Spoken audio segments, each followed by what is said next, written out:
Hello everybody. मैं doctor Saroj Gupta राजकीय मीरा कन्या महाविद्यालय उदयपुर में एसोसिएट प्रोफेसर के पद पर कार्यरत हूँ। मेरा विषय इतिहास है। मैं आज आपको तृतीय वर्ष कला के प्रश्न पत्र पश्चिमी संसार के बारे में कुछ बतलाऊंगी। जैसा कि विदित है कि पिछली वीडियोज़ में मैं आपको लगातार नेपोलियन बोनापार्ट के बारे में बतला रही हूँ। आज हम नेपोलियन की महाद्वीपीय व्यवस्था या कॉन्टिनेंटल व्यवस्था या कॉन्टिनेंटल सिस्टम के बारे में अध्ययन करेंगे। ट्राफेलगर के जल युद्ध में परास्त होकर नेपोलियन को ये भली भांति ज्ञात हो गया था कि इंग्लैंड पर जल मार्ग से आक्रमण संभव नहीं है। उसने एक बार कहा था कि यदि वह 6 घंटे के लिए समुद्र को सुखा सकता तो इंग्लैंड पर विजय प्राप्त कर सकता था।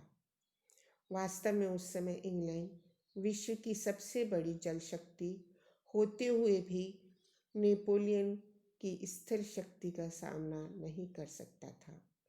तत्कालीन स्थिति का आकलन करने के पश्चात नेपोलियन ने यह निश्चय किया कि वह स्थिर शक्ति द्वारा समुद्र पर विजय प्राप्त करेगा। वह जानता था कि इंग्लैंड का जीवन महाद्वीप के साथ किए जाने वाले व्यापार और वाणिज्य पर निर्भर है और यदि उसे नष्ट कर दिया जाए तो इंग्लैंड को विवश होकर हार माननी पड़ेगी। वास्तव में ब्रिटेन के व्यापार को नष्ट करना उसके हृदय पर चोट पहुंचाना था। इसके अतिरिक्त नेपोलियन यूरोप के देशों को इंग्लैंड के व्यापारिक शोषण से छुटकारा दिलाकर उसकी प्रशंसा प्राप्त करना चाहता था। इंग्लैंड की अर्थव्यवस्था को नष्ट करने के लिए नेपोलियन ने जिस योजना का अवलंबन किया उसे महाद्वीपीय व्यवस्था या कॉन्टिनेंटल सिस्टम कहते हैं। यह योजना 1806 के अंतिम महीनों में आरंभ की गई थी। इतिहासकार हेस ने लिखा है कि महाद्वीपीय व्यवस्था का अभिप्राय सामान्यतया उस विशिष्ट और विचित्र योजनाओं से है जिसके कारण नेपोलियन और इंग्लैंड युद्धरत हो गए। हम देखते हैं कि किस प्रकार नेपोलियन ने अपनी इस महाद्वीपीय व्यवस्था की क्रियान्विति की थी। बर्लिन आदेश निकाला गया। 21 नवंबर 1806 को उसने बर्लिन आदेश या बर्लिन डिक्री प्रसारित की। इस आदेश में उसने ब्रिटिश द्वीप समूह की नाकेबंदी घोषित की तथा इंग्लैंड और उसके सभी उपनिवेशों के साथ यूरोप का व्यापार निषिद्ध कर दिया। इंग्लैंड के जहाज़ों के लिए यूरोप के सभी बंदरगाह बंद कर दिए गए। इसका उल्लंघन करने वाले इंग्लैंड के जहाज़ों को माल सहित जब्त करने का आदेश दिया गया। ऑर्डर्स इन काउंसिल नेक्स्ट है। बर्लिन आदेश के प्रत्युत्तर में इंग्लैंड ने 7 जनवरी 1807 को एक अध्यादेश जारी किया। इसके अनुसार इंग्लैंड ने फ्रांस और उसके उपनिवेशों से व्यापारिक संबंध समाप्त कर दिए।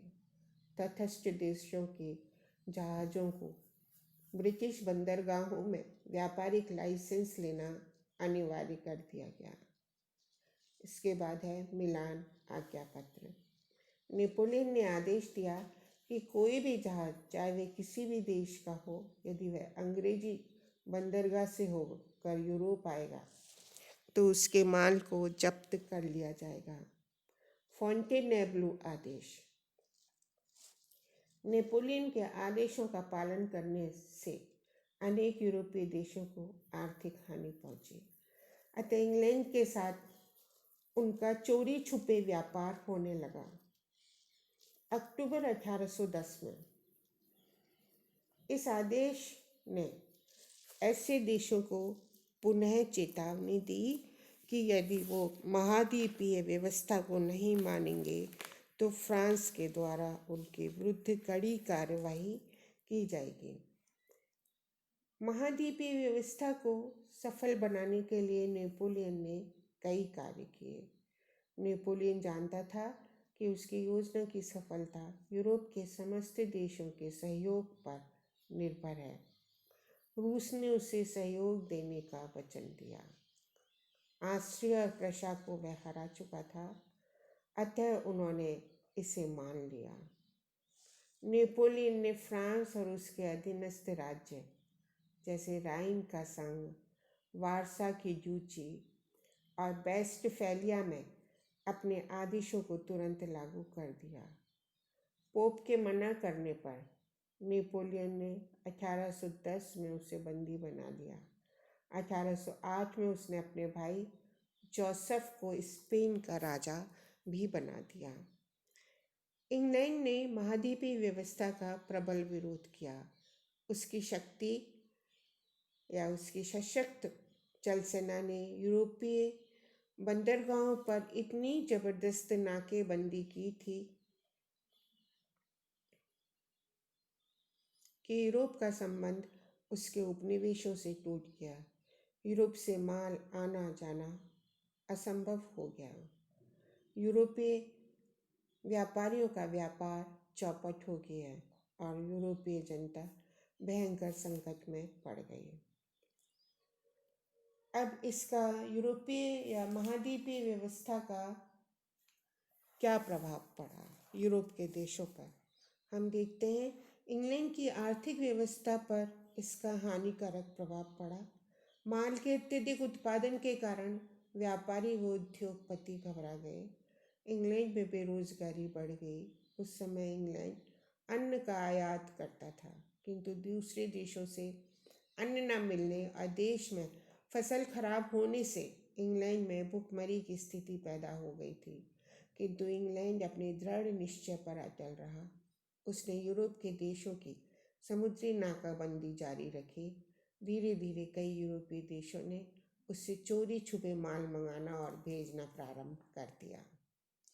फ्रांस, नेपोलियन का अनुमान था कि फ्रांसीसी उद्योगों में वृद्धि करके वे यूरोपीय देशों को माल पहुंचा सकेगा, किंतु फ्रांस के कारखाने ना तो इतनी जल्दी विकसित हो सकते थे और ना ही सभी प्रकार की वस्तुओं का उत्पादन फ्रांस में हो सकता था। इसके अतिरिक्त इंग्लैंड के मुकाबले में फ्रांस का उत्पादन अच्छा नहीं था और उसके मूल्य भी अधिक थे। अतः यूरोप की आवश्यकताओं की पूर्ति फ्रांस नहीं कर सकता था। फ्रांस को इंग्लैंड से चाय, कॉफ़ी, तंबाकू, चीनी, कपड़े व अन्य वस्तुएं मंगानी पड़ती थी। इन वस्तुओं का आयात बंद हो जाने से फ्रांस में इनकी कमी हो गई। तस्करी द्वारा फ्रांस के व्यापारी इन वस्तुओं को मंगाने लगे। यूरोप के अन्य देशों में इंग्लैंड से काफ़ी मात्रा में माल आता था। इंग्लैंड से माल न आने पर उन्हें कष्ट का अनुभव हुआ। उनके जहाज़ों को इंग्लैंड के तट पर जाने पर फ्रांस द्वारा जब्त किया जा सकता था। इसके बावजूद भी वे तस्करी द्वारा माल मंगाने लगे। धीरे धीरे एक के बाद एक यूरोपीय देश नेपोलियन की इस योजना का विरोध करने लगे। महाद्वीपीय व्यवस्था को सफल बनाने के लिए नेपोलियन को इन देशों से युद्ध करना पड़ा। नेपोलियन के लिए स्पेन और रूस से युद्ध बहुत घातक सिद्ध हुआ था। अब हम नेक्स्ट वीडियो में आपको महाद्वीपीय व्यवस्था की असफलता के बारे में बतलाएंगे।